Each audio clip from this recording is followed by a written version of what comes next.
the way I do. Confess, I think you want me to. There's something deep inside that you hide, but you can't suppress. Just confess, please confess. Because they need to understand what you went through in rehab and what you're going through getting sober, but they also need to fit into your life. So that's what you really need to think about. Is it just that you're looking for the support, or could this be a real relationship? And if it's just the support that you're looking for, then maybe the two of you could be friends. But if there's real budding romance, then I think that that's a good thing, and you give it a shot and see what happens. But just keep in mind that inside the walls of AA is different than outside in the real world. So thanks for your question. I'm going to move on to a question from Ma Haiti. Do you want to ask me a question? Ma Haiti, you have your hand up. Would you like to ask me a question?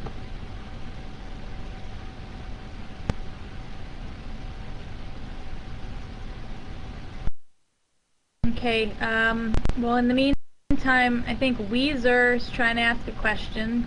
You want to raise your hand and take the mic? Weezer, go ahead with your question.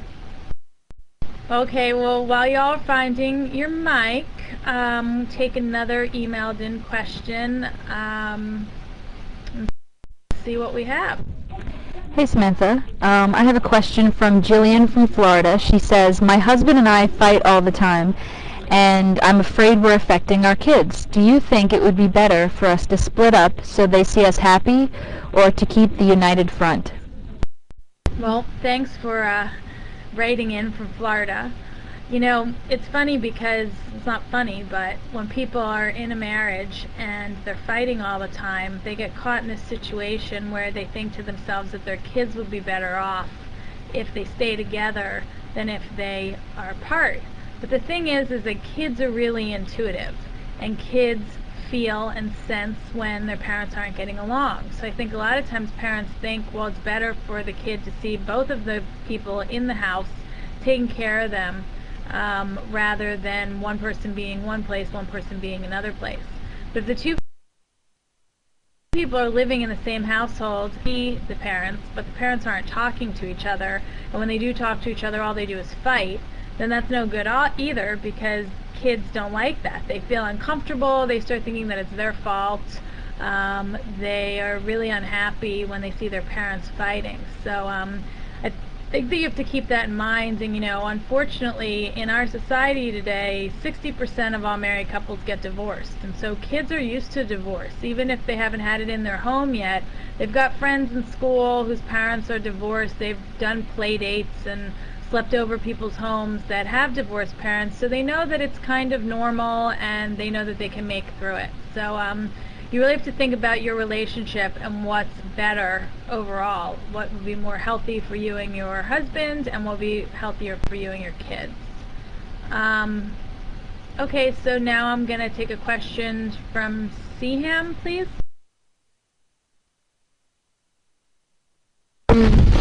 Yes, thank you, Samantha. I just want to ask about something. Well, my English is not perfect because I have a French accent. Well, my problem is, I met a guy 3 months ago, and he's really kind, he's really warm. It's nothing from the heart, but he's just unable to express his feelings, his tender feelings, I can say. Just a kind of unromantic guy, and I hate that type actually. I wish he could be more effective. He could take me to movies, have candlelight dinner, something like he shows his feelings actually. We broke up 2 weeks ago. Yes, last week's, and I wish I could call him again. He seems to be, sometimes seems to be a piece of furniture with no feelings. I'm just asking, what can I do about that? how do I make him ardently passionate and exuberant? Thank you.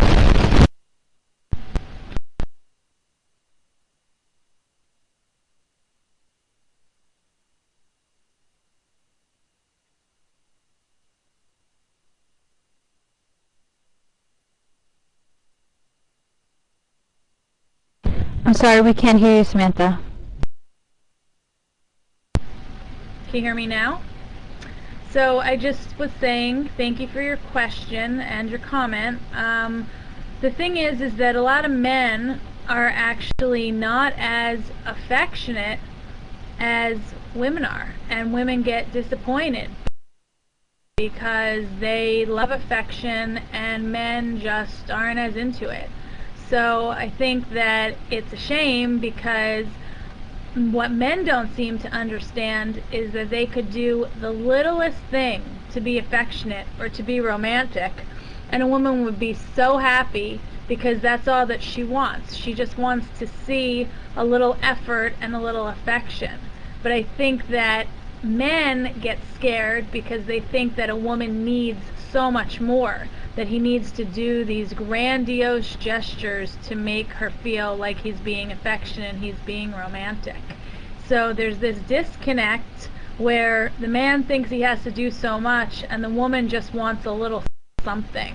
So I think that, just as a general comment, and specifically with this guy, if you're gonna think about getting back together with him, and that's something that's important to you, then you just talk to him about it and just say, listen, I don't want to nag your time, but I would like it if once in a while you did something a little bit affectionate, or you were a little romantic. And that doesn't mean that you have to go buy me this really expensive piece of jewelry.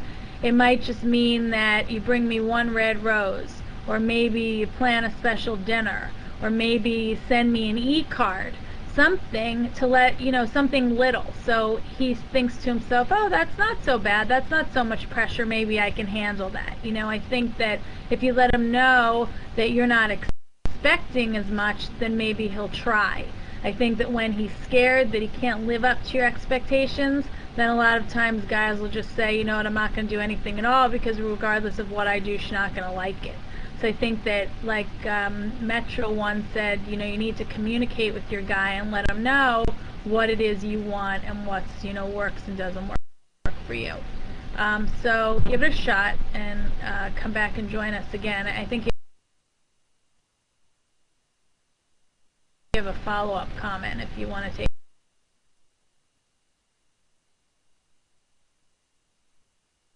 Thank you, Samantha. I'll try that with him. I'll try to speak with him, because we don't have a lot of conversation.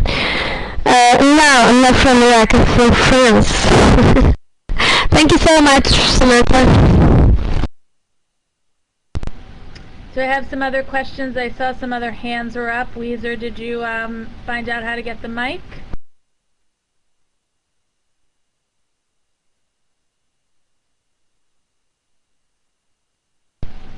All right, well, in the meantime, in addition to my hosting this show, I also host a television show on the internet called Relationship Chatter. I do that 2 times a week, and you can find it on relationshipchatter.tv. And it's the same kind of thing where people actually call in and ask questions,